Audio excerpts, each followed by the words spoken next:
Now on Fast Track News, Purdue celebrates its 68th annual Grand Prix Week.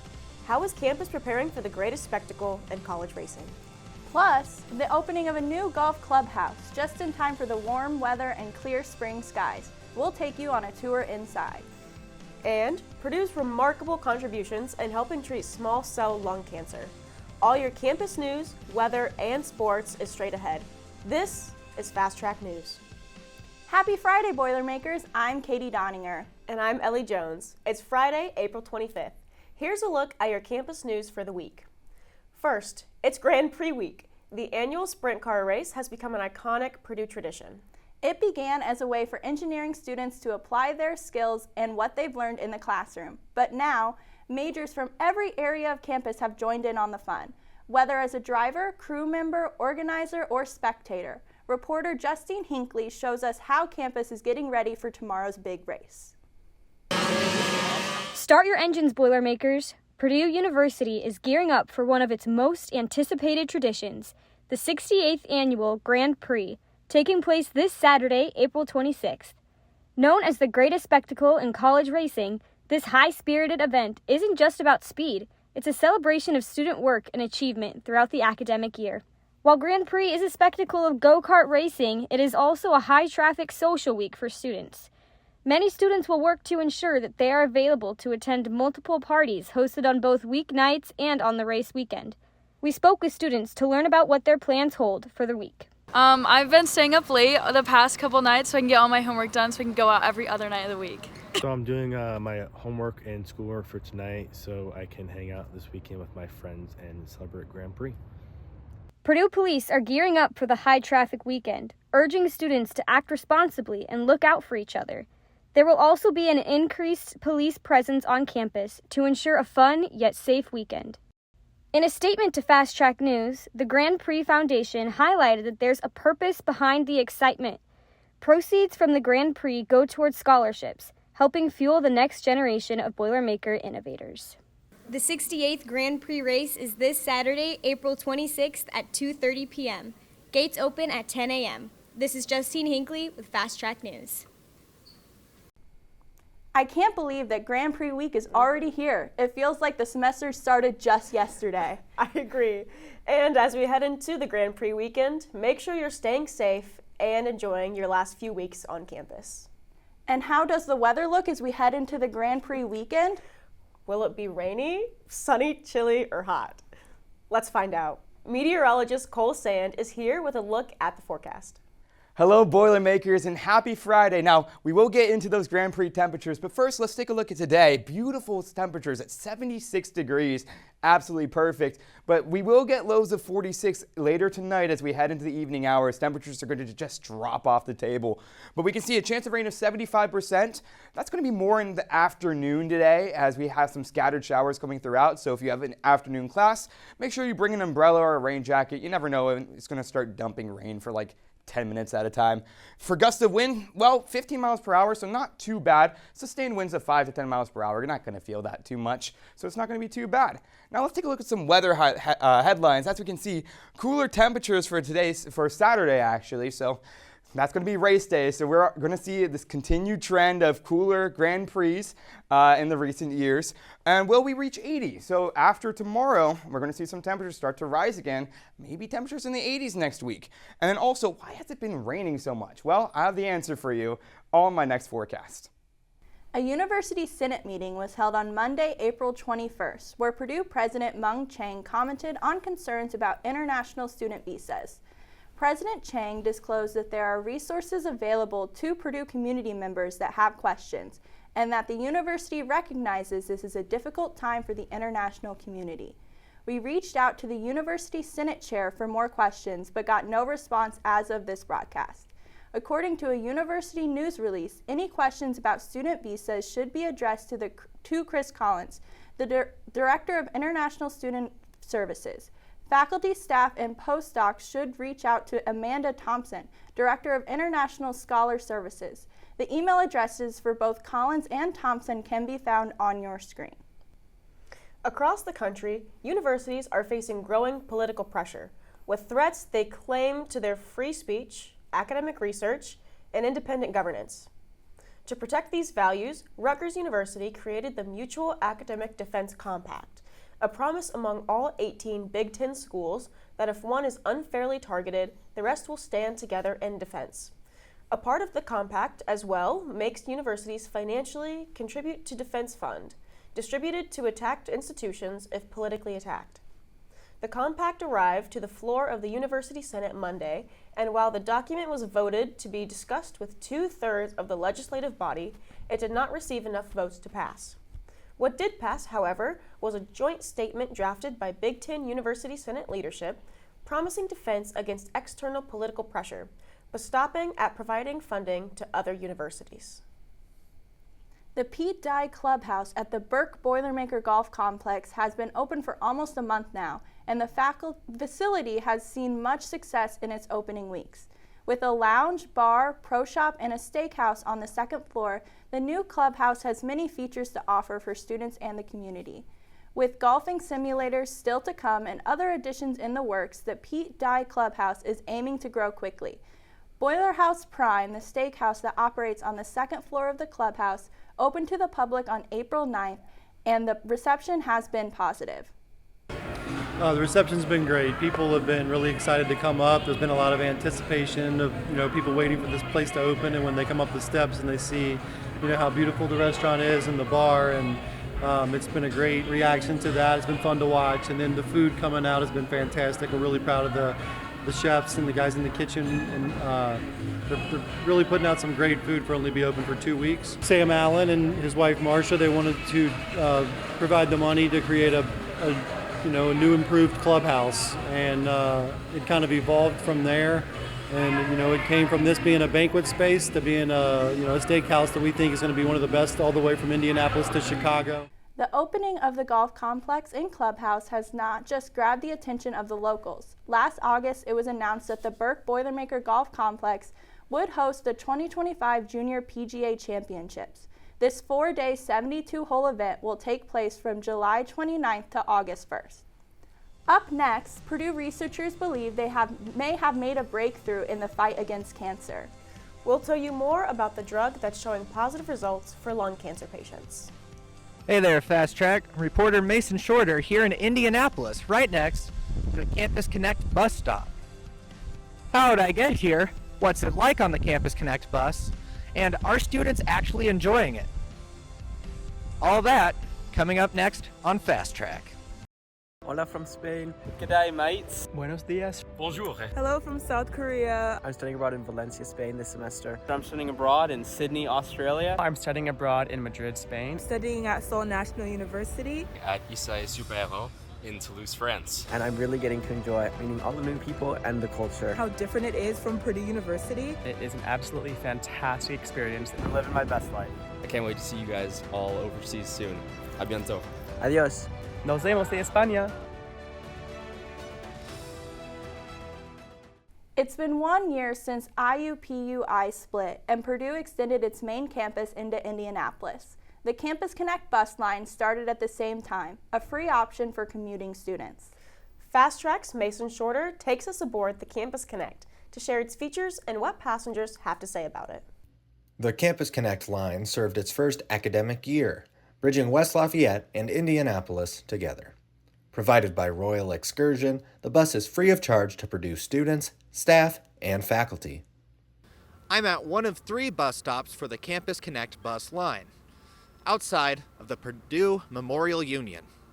There's another one in West Lafayette at the COREC, and a third one on 600 West Vermont Street in Indianapolis. Also at this stop, Kid Arnold, a frequent user. At least twice a month, yeah. So I usually take the bus just to see my girlfriend. I don't have a car, saves a lot of money on gas. And Xavier Seck. I'm going back to Indianapolis to pick up a suit because I have I'm attending a 50th annual Black Caucus event at Purdue tomorrow. They took one of 16 trips during the weekdays, with routes beginning at 6:30 a.m. and ending at 11 p.m. Saturdays and Sundays have half as many trips, from 8 a.m. to 11:30 p.m. As a coach bus, it is ADA compliant and has power outlets, 2 tables, individual lights and air vents, Wi-Fi, storage space, and a restroom. The only problem I have with this trip is the smell. The smell kind of sucks, but The restroom was malfunctioning. However, driver Shane Erdis said the bus would be replaced by the time this broadcast airs. I usually like Campus Connect. I still do. I like it. I think it's a good bus. I think it's a good system. I think that it's tuition money well spent. Reporting for Fast Track News, I'm Mason Shorter. Campus Connect is not operated by City Bus and will not be affected by the end of the City Bus contract. Students can reserve a seat through the R2U Connect app, although reservations are not necessary. Purdue scientists may have just discovered a new therapy for small cell lung cancer. Announced by the university on Tuesday, supioxin, a commercially available drug, has shown positive results in fighting small cell lung cancer growth. Small cell lung cancer accounts for 15% of lung cancer, according to a university press release. But even with the low percentage, this type of cancer causes about 250,000 deaths annually. Elizabeth Tran, a researcher that helped lead to the discovery, said that small cell lung cancer patients have an average survival rate of 10 months following diagnosis, and effective chemotherapies are practically non-existent. Tran and Bennett Elizy, another researcher on the project, published their results in the journal iScience this month. Hello, Boilermakers. Well, as you can see, some scattered rain throughout the day today as we go through the afternoon hours, but then tomorrow it's going to be a little bit colder for race day. I'm going to have all of that coming up next in my main forecast.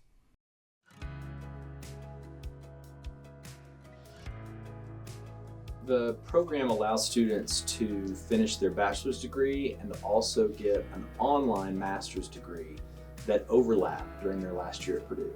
Students can more quickly work towards a graduate degree while concurrently starting their professional careers. The online program allows them to kind of go at their own pace, and so they're not having to abide by the academic calendar. And our goal is that this would make you even more compelling for your next opportunity in the workforce.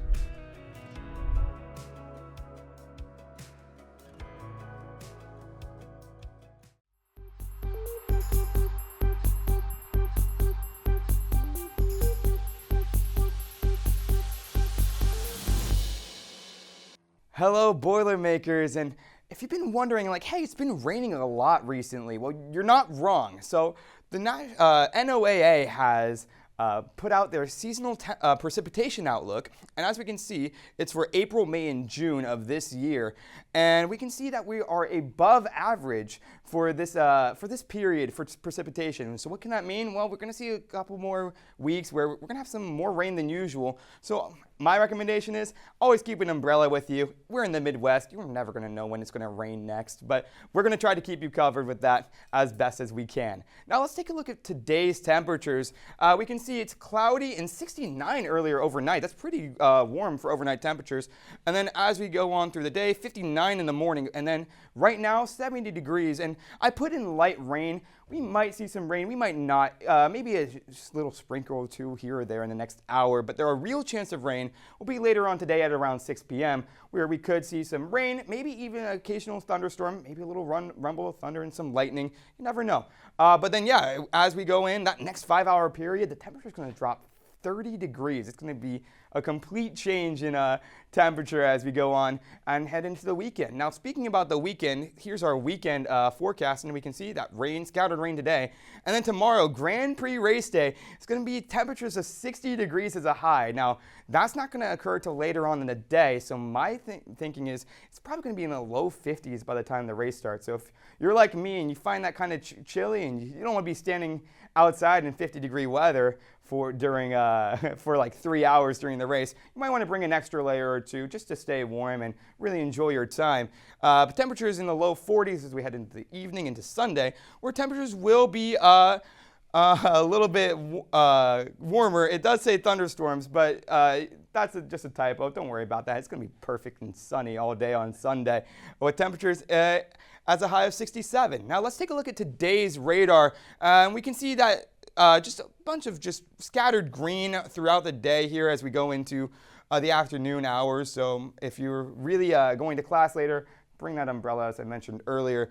And we can see, it just moves on. Nothing too serious, no big storms. But as we look into Saturday through Wednesday, we can see just completely clear. Maybe some rain Tuesday night right here and into Wednesday. But again, that's a little bit far out, so we just have to see as the week progresses if that's going to occur. But yeah, just up until then, pretty nice out. Let's take a look at our 7-day forecast. We can see rain today, but then sunny all throughout, all the way until Monday. Temperatures in the 60s, but warming up all the way into the 70s, maybe even the 80s on Tuesday. That's the first time we've really seen that all year, but there might be some showers, so it'll be 80s and humid. And then as we finish the week, it's going to be temperatures in the high 60s, maybe some clouds, maybe some showers as we head into Thursday of next week. Just ahead, we have a preview for tomorrow's Grand Prix race. Plus, recruiting has been heating up for both basketball and football. I'm Kyler Casbin. Don't go away. Sports is next.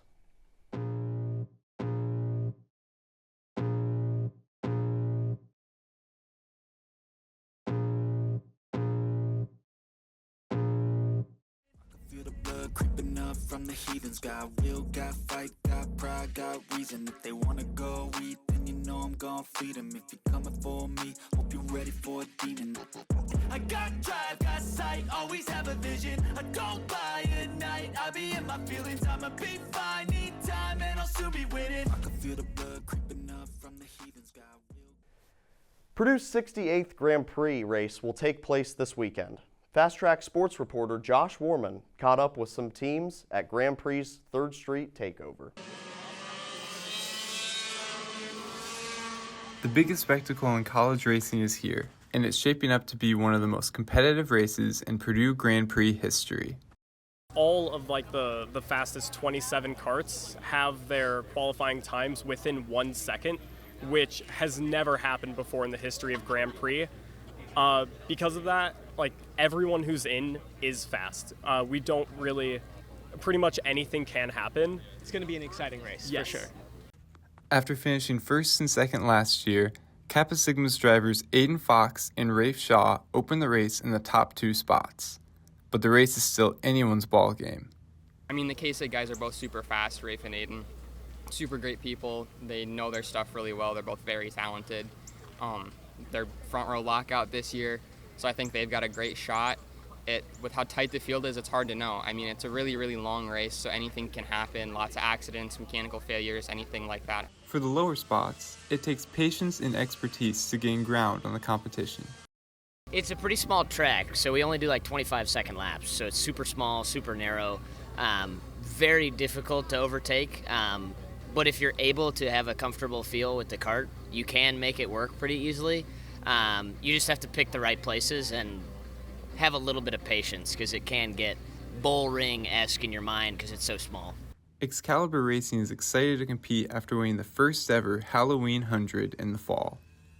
It is a very long race, and we kind of benefited from some luck in the Halloween 100, and so definitely they got to make the whole distance. Everybody does. So while there is favorites and there's dark horses, it's all about who's going to ultimately make it to the end. Hopefully the 24 is one of those dark horses. I believe we hit on something good with the setup when we went out and tested yesterday. Reporting for Fast Track Sports, I'm Josh Warman. You can see the greatest spectacle in college racing tomorrow at the Grand Prix track. Gates open at 10 a.m. with the sprint races starting at noon and the main event at 2:30.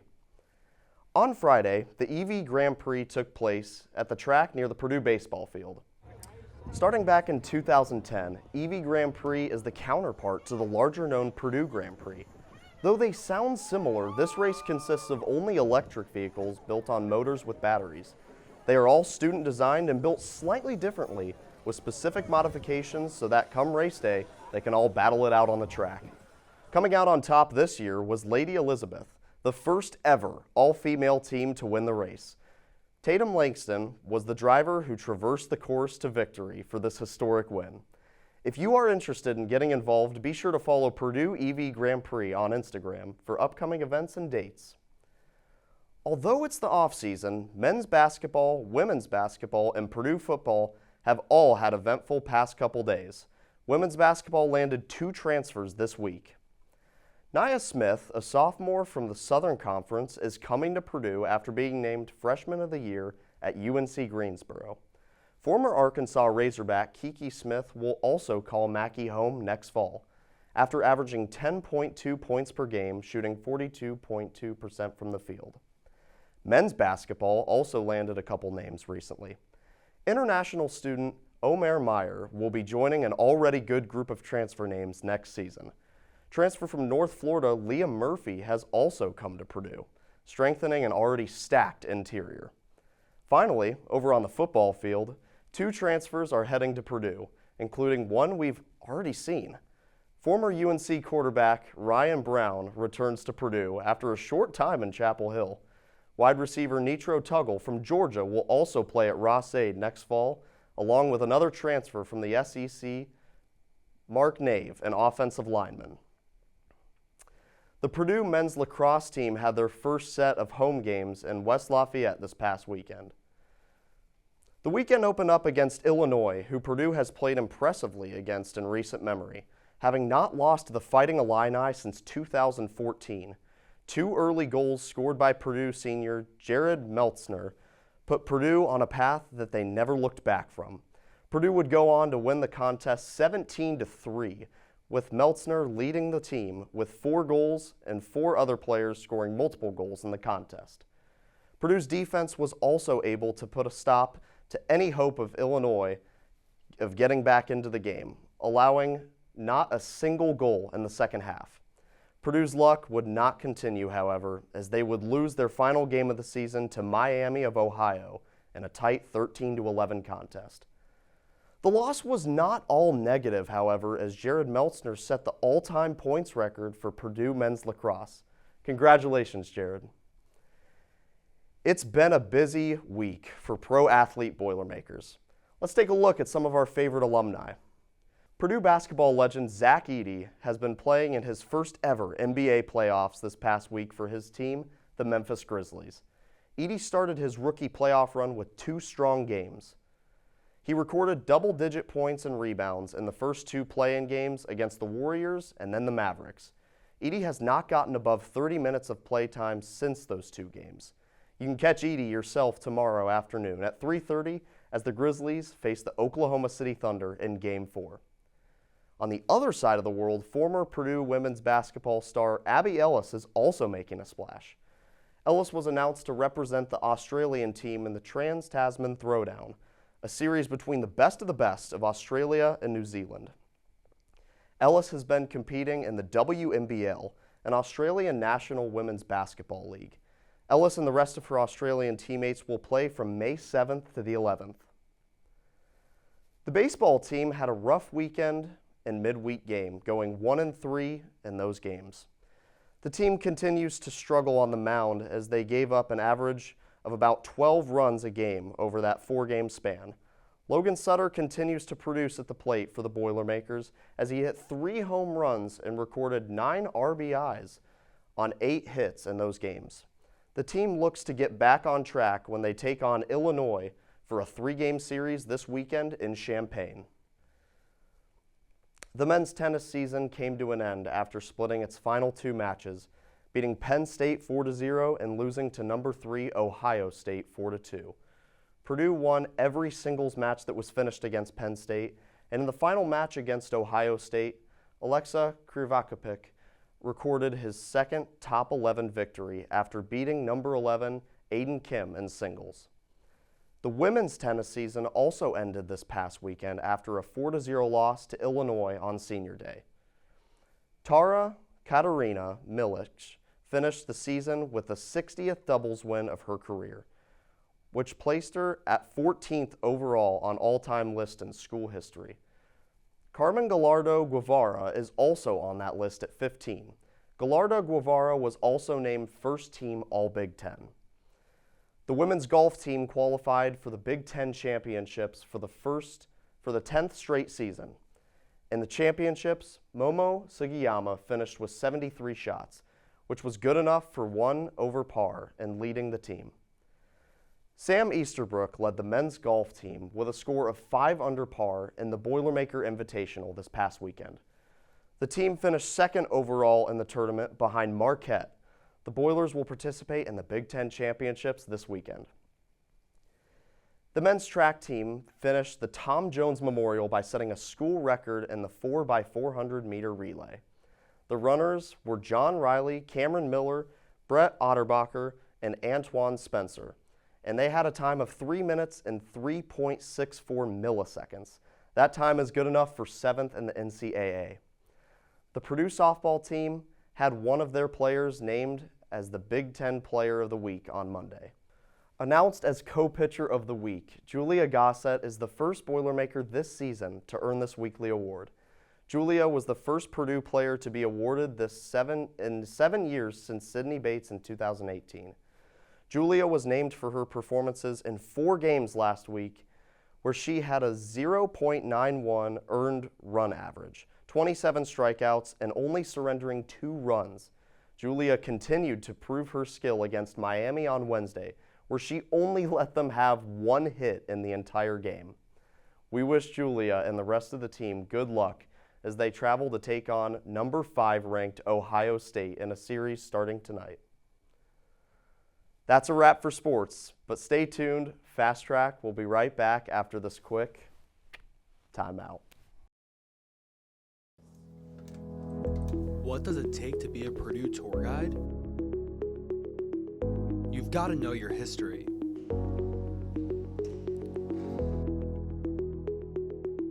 You have to know your facts.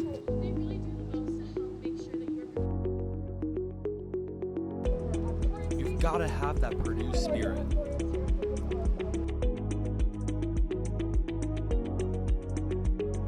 And you have to walk backwards. Now it's time for our question of the week. It has been a beautiful week leading up to finals. Yes, it has. We went out and asked students where their favorite study spot is on campus and why. Take a look. I go to the Jedi room because you have to be quiet in there, and it's just a good spot to look out on campus and then get stuff done. The underground library because it's open pretty late and pretty quiet in there. Me personally, I gotta go to the Latino Cultural Center. I always pull up. I always see my friends there. They always got snacks and stuff. They always got events going on. If I really want to lock in, I can lock in. And if I don't, then I don't. But it's just a good place to go. The vibes are immaculate. And yeah, that's my favorite study spot. Nice. Okay, it's the same for me. It's the Walk second floor reading room. I like it because it's really quiet and I have a favorite chair in there looking at the bell tower. My favorite study spot on campus is Hicks Library over there, and because it has a variety of places to study, tables, desks, whatever. Yeah, probably Steward, because once finals weeks pops up, everybody's in Walk, everyone's in the underground library. Steward has 3 different levels, so if I can't find one on the first floor, I can go up. I'd probably say Vienna. Yeah, we literally just came from Vienna. I'd probably say there, and they have the cute little tree out front. I like that whole anywhere in Chauncey. Hello, Boilermakers. Well, as we can see, it's going to be some cooler temperatures to start the weekend, but we're going to warm up as we go on through the week. Let's take a look, right? We have temperatures in the 70s today, but we're going to go all the way down to the 60s here, then all the way up to 79, maybe even 83, which would be a high temperature for the year so far. Some showers as we go on into the later ends of next week, but that's a little bit far out, so we just have to wait and see if that's going to happen. But for now, temperature's going to be pretty good for the next week. It's going to be a really enjoyable week as we head into Dead Week in this semester. Thanks for watching. Make sure you tune in next week for our final show of the semester. We'll take a look at the past year of Purdue campus news, weather, and sports. Until then, have a great weekend, Boilers.